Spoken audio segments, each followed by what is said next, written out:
Howdy, y'all. My name is Price. Welcome back to some more Monster Prom. All right, we're coming off of a victory, getting a date with Polly.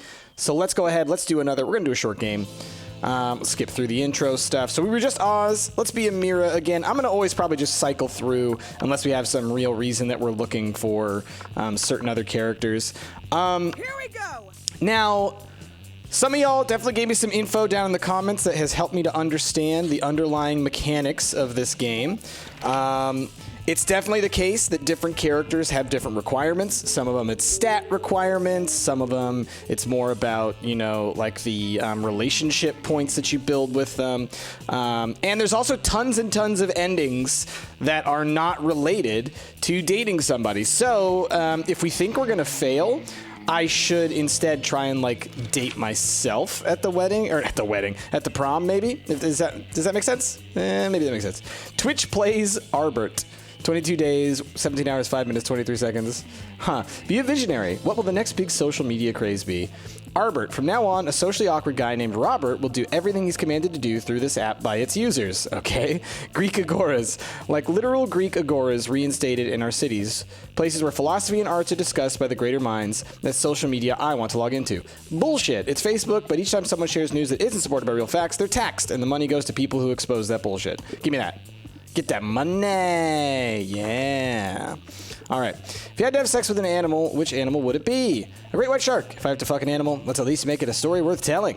A swan. They're classy. Plus, it reminds me of that myth of Leda and the swan, so at least by bestiality standards, it has a certain chic appeal. A human being, because I'm the kind of douchebag who loves to find loopholes in stupid questions like this one. Let's go swan. So creative. So this is smart. This is charming. This is creative. Interesting. I completely thought it was the other way.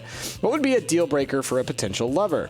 The person is mediocre. The person is boring. The person is a coward. The person lacks manners. The person lacks taste. The person hates the outdoors. I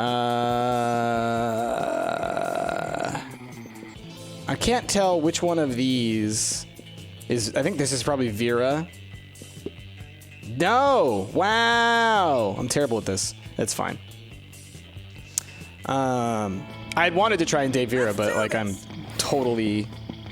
I apparently accidentally impressed Liam. But we can still try it. We'll see who we run across. We've got money. Let's build our... Gosh, our stats are kind of all over the place, huh? Let's build our charm to start with. An epic dodgeball match takes place. We deliver an inspirational speech. We're a born leader. Yeah, we've seen this before. I think these always go in the same order. Like it's always, the first one's always the exact same. Later, you hear Veera and Liam in a heated conversation, which seems to contain some pretty sexually explicit language. So naturally, you go eavesdrop. Speaking as a male, I can say that even I grow weary of the infantilizing monotony of the male gaze. Thank you. See, I want to advocate for the Gorgon gaze instead, but that would just turn people rock hard. That's not an erection joke. People would die.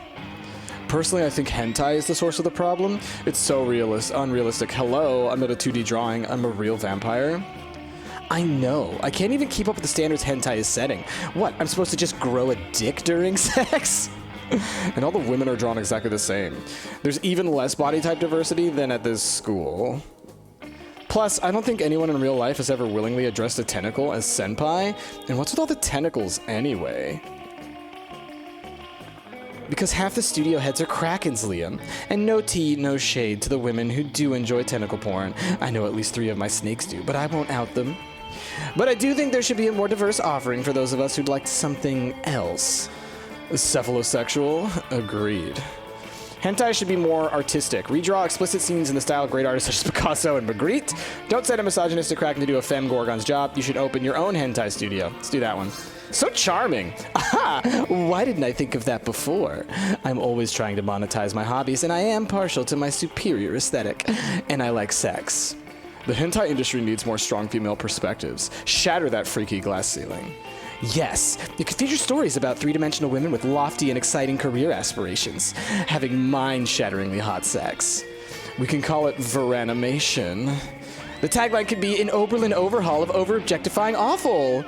The two hurry off to continue development of their hentai studio, thus improving pornography forever. Hooray! I gain +2 smarts and +1 money. Perfect! As a token of gratitude for my ideas. So here's the deal. I believe Veera wants, I think it's smarts, charm, and money. So let's see. Do we want to... So I could improve my relationship with Veera, which I think is probably a good idea. I could talk to the Demon Hunter and get like a big stat boost. We could spend money, but I'm thinking I want to hold on to money for Veera. So I feel like, honestly, we just kind of want to spend some time with Veera. We'll build up our stats during the day, and then, like, hopefully that's it. The other part is, like, you just want higher stats is the other thing. Like, I didn't realize this. Apparently people were saying that, like, overall, you just need high stats, period. So just anything going up is going to be good for you. But let's go ahead and have a good interaction with Veera since we have this early on. You take your seat beside arguably the two coolest monsters in all of Spooky High. Here's hoping you can keep up with them. Veera, are you eating manticore steaks again? Yes, and it's delicious. Don't you know the amount of cruelty involved in the mainstream meat production industry? Yes, and it's delicious. Besides, Liam, you're a vampire. Don't you only consume things that are dead? Well, yes, I suppose. But it's always ethically sourced, organic, free-range, and human. Wait, he doesn't consume from the dead, he consumes from the living, right? Anyway, the human population is out of control, and eating them is the most environmentally responsible thing to do. Is he a vampire that, like, kills people? Because, like, some vampires, like, they can just drink blood and not kill. I gotta learn the vampire rules for Monster Prom. Listen, Liam, I happen to have a personal feud with every single animal I eat. I make sure to meet all of them first and ensure I'm devouring only the ones I hate the most. It makes it extra tasty. Well, then... surely you can inflict such pain without going through the cruel meat industry and supporting factory farming. Isn't home cruelty better anyway? You may actually have a point there, and if I get my hand in the pot, I can inflict even more effective and specific pain, and I bet there's a way to make money off of this too. Hang on. Somehow I've ended up arguing against my own interests here. Liam, do you want to find innovative and creative ways to move society forward, or do you want to oppose cruelty like every other weak mainstream loser? I'm about to sneeze, y'all. Ew. You can actually hear Liam's brain shaking as he struggles between his desire to be perceived as ethical and his desire to be perceived as creative. Maybe you could step in and help out. The animals you kill may lose their lives. But what about their afterlives? Instead of letting their spirits go to waste as the byproduct of the meat industry, let's serve their eternal souls as a side dish. Liam, animals are already suffering from ignorance. If Veera wanted to increase their pain, the best we can do is to teach them the concept of death so they really fear their fate. Let's educate cattle on metaphysics. Let's see. I don't know which one of these is going to be better for Veera. The animals you kill may lose their lives, but what about their afterlives? Instead of letting their spirits go to waste as the byproduct of the meat industry, let's serve their eternal souls as a side dish. So this is like doubling down on the evil, I feel like. And then Liam, animals are already suffering from ignorance. If Veera wanted to increase their pain, the best we can do is teach them the concept of death, so they really fear their fate. Let's educate cattle on metaphysics.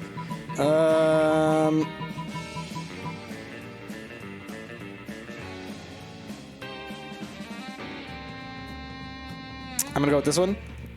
Dang it! Dang it, dang it, dang it, dang it, dang it, dang it, dang it. Dang it! It's so confusing. I don't understand if I'm insulting him or not. I thought I was being, like, sarcastic and rude. Well, I can't condone animal cruelty, but I wholeheartedly support animal education. I do like animals, but their literacy is my fourth least favorite thing about them. Right between their poor taste in fashion and simplistic views on German cinema. It's not the worst idea you've ever had. Although, face it, Amira, you are known for having pretty terrible ideas about 50% of the time. It's almost like I have two options every time.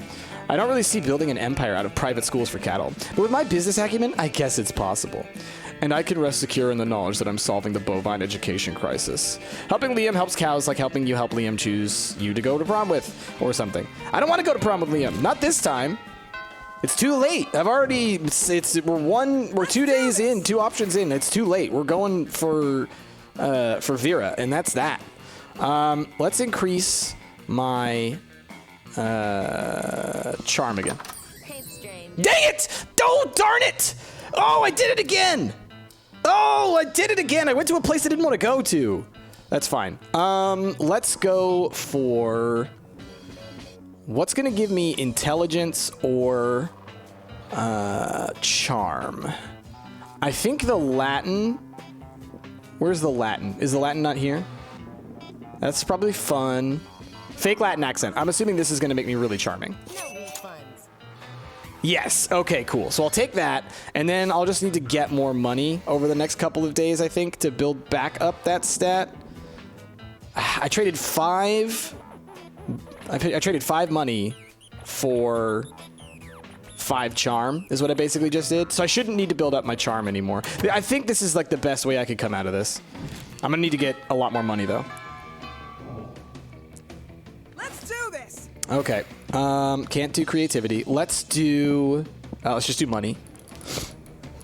Oh, look at this. This is funny. Dramatization. That day you spent some time on the library's PCs mining some bitcoins. This is supposed to have something to do with solving algorithms and the rise of cryptocurrency, but you guess that nobody actually has any fucking idea how it really works. Truth. Anyway, you gain +2 bitcoins, which is equal to $2 million, which unfortunately is equal to 2 monster dollars, so +2 money. Okay. Spent the last half hour arguing with Liam about which celebrities are into paleo diets, and he's about to put an end to it. Okay, this is going nowhere. Let Wikipedia be our judge. Hey, Damien, lend me your phone. I need to check something. Hey! What's this? Most fabulous pixie hairstyles for the spring-summer season? Ugh! Ooh, Damien is checking out fabulous hairstyles. Let me see. That's so sweet. We want to see. Ugh! Okay, it's clear Damien is losing his shit over this. You feel kind of responsible, so the least you can do is handle some damage control by stopping Miranda and Polly from seeing his phone too. Divert their attention by making money rain, or turn Damien's phone into a bird. What? What? How would I even do that? I don't want to waste money.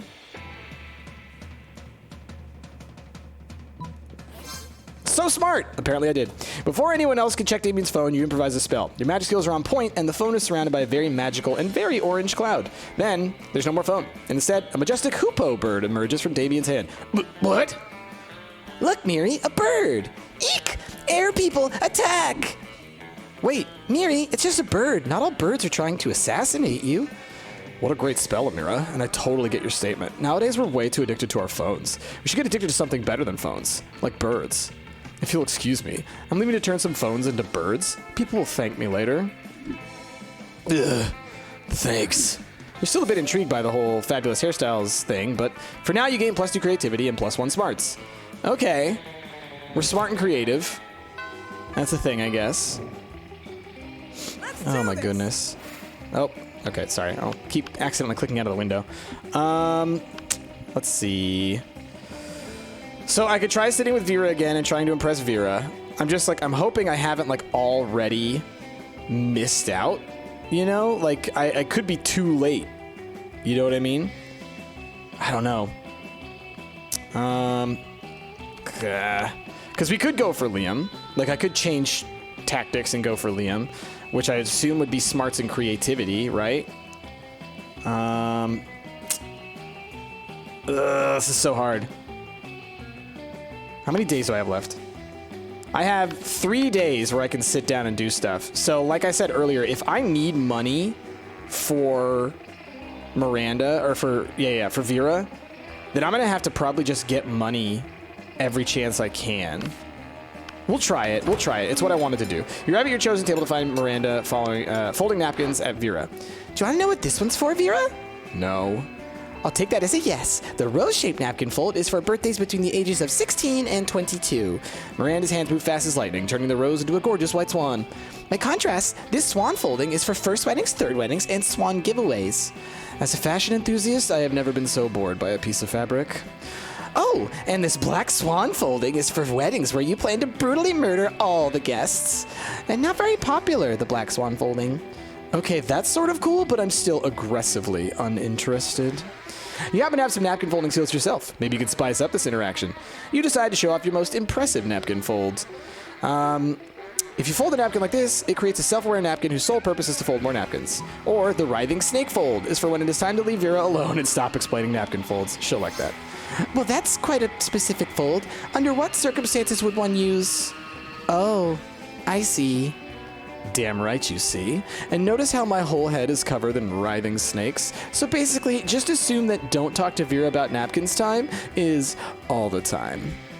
It's a year-round festival. People the world over celebrate it by not folding napkins at me. Well, it's not a very elaborate napkin fold, is it? You explain that what your fold lacks in complexity, it makes up for with the 12 ounces of cobra venom it can spit at will. Right, well, I see we subscribe to different schools of napkinry. I'll leave you two to it then. Your reward for running Miranda off is a one-on-one lunch with Veera. You've never felt so alive. Hey! Okay. So maybe we could turn this ship around. I better be able to make money. All right, she's not at the library. Let's go make some money. All right, that day you spent some time in the library PCs managing your start kicker. You deceive lots of people with a sensationalist video and impossible promises. Nice. You gain 2 money because everything else went to start kicker. You stay long after everyone else is gone. You're deep in yet another discussion with Liam. This time you're arguing about which celebrities are also well-known Naruto fan artists. I'm telling you for the 100th time, despite what everyone believes is a very strong Naruto subculture among Oscar-winning actors. One could say Naruto is the biggest inspiration for many of them. We stop your conversation when you realize you're not alone. Damien is in the corner. Styling the hair of a corpse? Hey, Damien, what are you doing? Okay, you caught me. I have a huge secret. I want to be a hairstylist and makeup artist. No one is judging you, Damien. But before you judge me, let me tell you the whole story. Once upon a time, there was a young demon who was a huge fan of cars and illegal drag races. And so, the young demon, whose name was, a big twist, Damien, heard of an incredible TV show called RuPaul's Drag Race. And he thought, damn, it's about time they had a show about drag racing. But what a fool was he, for the TV show was not about motorsports, but about drag. First, the demon watched the show, waiting for the part where the actual drag racing happened, only to discover there was none. But by the end of the first episode, he was blown away by the contestants, who happened to be fiercer and stronger than any warrior or actual drag racer the young demon had ever seen.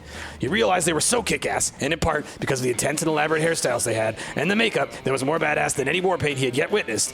At that moment, he realized he wanted to be able to give that fierceness to other people, and that's how he started on a secret path to become a hairstylist and a makeup artist. What you might not expect is, that young demon was I, Damien. You literally told us 2 seconds ago that his name was Damien. But it could have been another demon named Damien, dude. Anyway, were you practicing hairstyles on this corpse? Yeah, I didn't want you to know until it was the ultimate hairstylist and the most feared makeup artist. But I feel that I'm not yet meeting my full potential. I need an even more badass training method. Any ideas? Witness a loved one getting killed or almost killed and get so angry you end up unleashing a new level of stylism. Or meet a tough adversary and build a rivalrous frenemy relationship that pushes the both of you to improve. I want to say this one.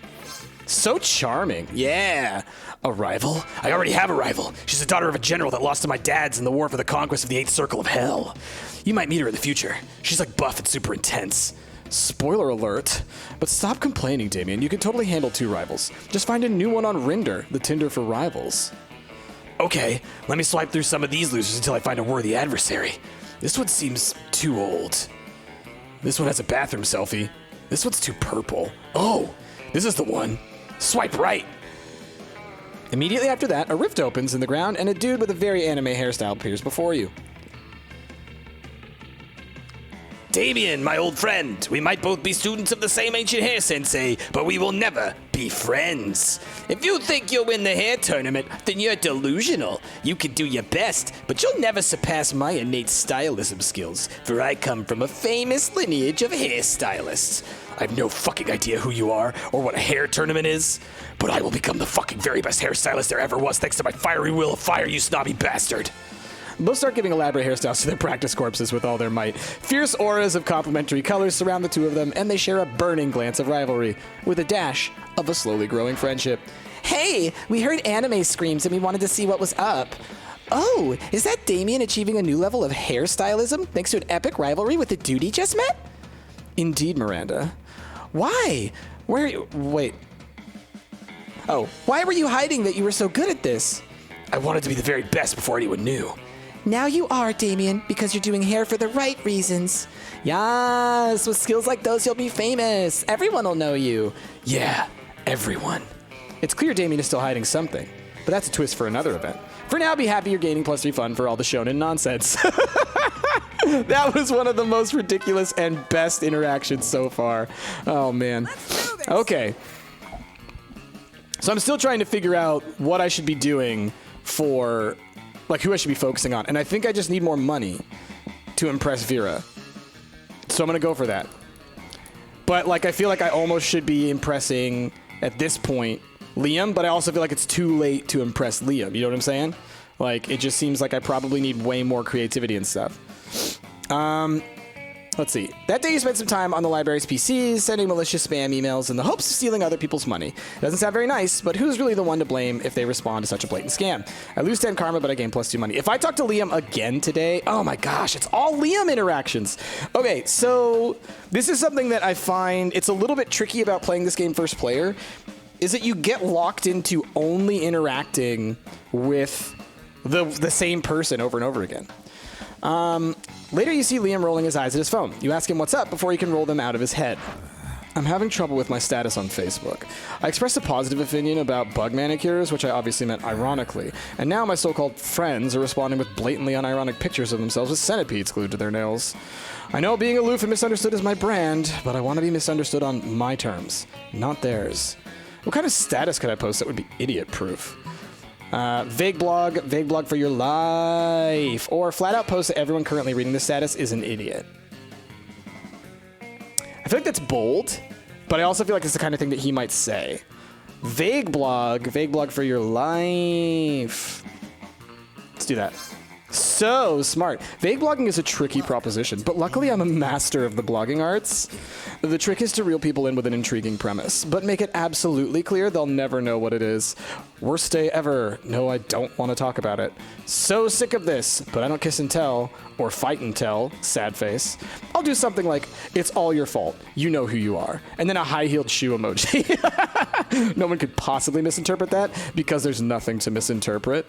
Boom. Vague blogging is always the simplest and most direct solution. You gain +2 creativity and +1 boldness. Oh, man, you guys. I just don't think it can be done. I just don't think any of it can be done.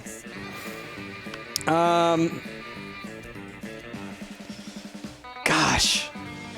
This is so tricky. We're going to try with Veera again. You approach Liam and Veera's table to find them thoughtfully tasting several glasses of wine. The school has literally no rules, apparently. Ah, wine. That most exclusive of beverages. Even a vampire such as myself cannot resist its class and allure. Do you know a lot about wine, then? I'm having dinner with the King of France next week, and I could use some pointers. France doesn't have a king anymore. That's what the media wants you to think. So do you know about wine or not? Alas, in my centuries of living, I've only learned how to look good holding wine and not how to evaluate it. All I know is that I'm not drinking another glass of that one. Veera points at a bottle with Polly's Toilet Wine written on it in permanent marker. What I wouldn't give for an experienced sommelier to help us judge which wine is best. You know nothing about wine, but you're pretty sure most sommeliers just make stuff up anyway. You suavely recommend, try the sangria, it pairs well with seafood and blood. Or, the tannins in this robust Malbec are an elegant way to mask the taste of poison. Perfect for diplomatic missions. We're doing that one.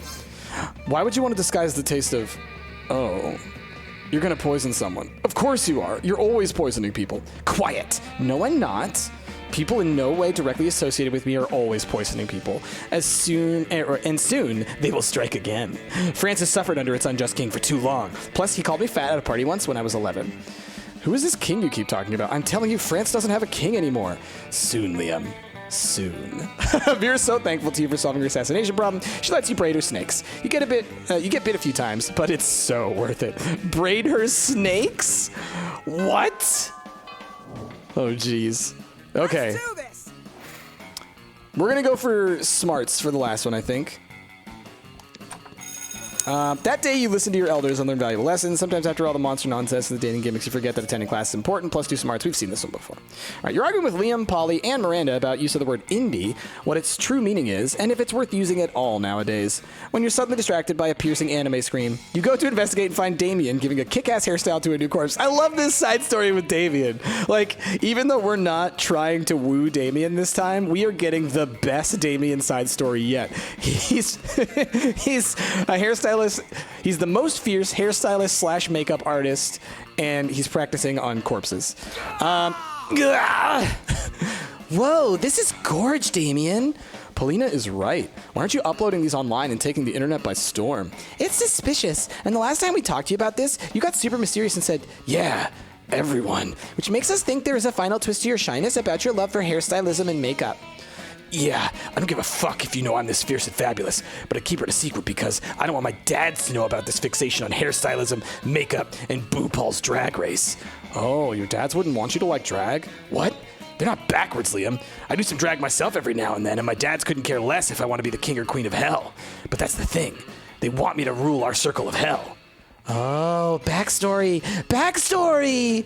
You see, the 8th Circle has always been hotly contested by many Hell Generals in a constant war for dominance. None were ever victorious. Alliances were formed, but they never lasted due to constant backstabbing. No one expected an alliances like my dad's, since they weren't just allied, but in love. So their alliance never broke and they conquered the 8th Circle of Hell together. At first they were despised for daring to love each other, but they showed that love made them not weaker, but stronger, and now thanks to them, love is a badass thing down there in that circle. Thanks to them, I could be here at school as part of this crazy game of being romance for prom and such. They're the fucking best. But they expect me to inherit their armies one day and become a general and ruler. Because we, the Levay, we love and we destroy, and we love to destroy. Don't get me wrong, I love violence and war, and being a general and ruler sounds kick-ass, but sometimes I feel pressured. What if I just want to be a hairstylist? Maybe I'll change my mind. But I want to have that choice. It makes me sad inside. Can't I be a general and a hairstylist? Why do I have to be only one? I feel you, Damien. Some people can be too traditional when it comes to careers. You're this or that as if your true calling needs to be a given thing. But I myself am a strong advocate of career fluidity, because it's about time we start a conversation about the plurality and complexity of career identity. What Liam said, we need to come up with a plan for your dads to acknowledge that you would be an awesome hairstylist, Dame. That'd be great. Come on, let's think of a plan. Amira, any ideas? You're the one with all the wacky plans. Practice the art of stealth makeover. Give your dads a complete makeover while they sleep for them to naturally discover the advantages of your dream. Speak a language they understand. Change your scissors for a dagger and your makeup for blood. That sounds bold, which I don't think I have. Let's go for this one. So creative! Yes! That's crazy. So crazy it just might work. Yeah, Damien, it's like they say, when someone isn't seeing things your way, do something to them in their sleep. I believe it was Confucius who said that. I believe it wasn't. Everyone shut up. I need to start practicing my stealth skills while reflecting on which colors best complement my dad's faces. Look at him. Painting his dad's faces to open their minds. Everyone disbands. You spend the night thinking of some of the greatest people who have shown the world career fluidity was possible. Like the Thin White Duke or the renowned Dr. Frank N. Furter. That's good. The next day you all meet to find out how the plan went. Guys, it worked. My dads didn't know what was happening at first, but they were fucking glowing. They complimented each other the whole day. They were especially savage when wielding the broadsword for the public executions. Later, there was an assassination attempt, and they totally stopped it and crushed the heads of the rebels. But I was ready for that, and the makeup I used mixed beautifully with their bloodstains on their faces. It was a wonderful day, and when I revealed I did a stealth makeover on them while they slept, they were totally surprised. They seemed a bit betrayed and a bit angry when I tried to explain it to them, but they told me I could do it once in a while. No stealth mode next time. Guys, I think they're starting to understand. Baby steps. We're happy, Dame. No, we're proud. You have a nice warm silence together. Damien seems a bit different, as if he's freed himself from a heavy weight.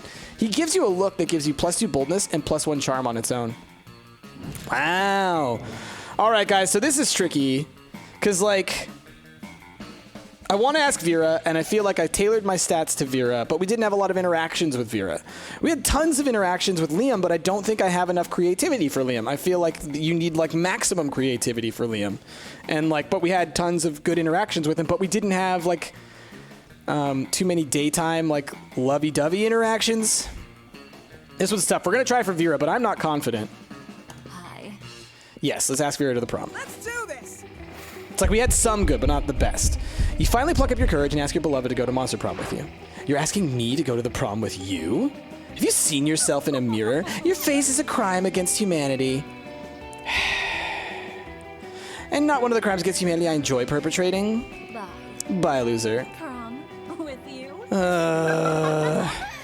Who needs prom? You focused on your career goal of becoming a renowned surgeon. You studied hard and passed all the tests. Unfortunately, no hospital wanted to hire you because it turns out that going to prom with a cool date is an essential requirement on a surgeon's resume. And so you never got a job, and in the end, you became homeless. Don't you even dare to think the Monster Prom is important. Oh boy. That sucks. I feel like I tried so hard, but the problem, honestly, at this point, I'm realizing not only is it about getting your stats high enough, because I think my stats, I hope, were high enough. I don't know for sure. But the other part is you have to have all of those interactions at lunchtime, and like all the like you just have to tailor everything to dating one person. It's so hard. It is so hard. If like you have to basically like in the very beginning when you do your little test thing, whoever you pick, you've got to stick with. Like whoever, when you answer those questions at the end of the thing, you just have to stick with them because all of your interactions are going to be with them. Like if I had tailored myself towards Liam, I think we could have dated Liam. If I had just gone for like, I don't know, smarts and creativity or something, I assume that's what he likes. I'm so salty. So salty, you guys. Oh, man. Those 3 weeks were maybe the most epic and absurd. Yes, yes, yes. Veera realized she was a character in a video game, which infuriated her. She spent her life making connections and building power because she's not part of the game. She plays the game. So be careful. Maybe she's the one pulling your strings. Maybe that's why I lost. Liam started an iconoclastic band that broke all conventions. Their latest album has been a hit. Has no songs at all. The album is actually just a banana set on fire. And be sure, Liam doesn't care if you don't get it. Scott became an athlete. Not so long ago, he won a prestigious national award for being the best at doing sports. During those 3 weeks, Monster Prom seemed bigger than life. Yes, yes, yes. We've seen this before. And that's the end. Okay, y'all. Well, you know, that wasn't the best of our interactions, but I don't know.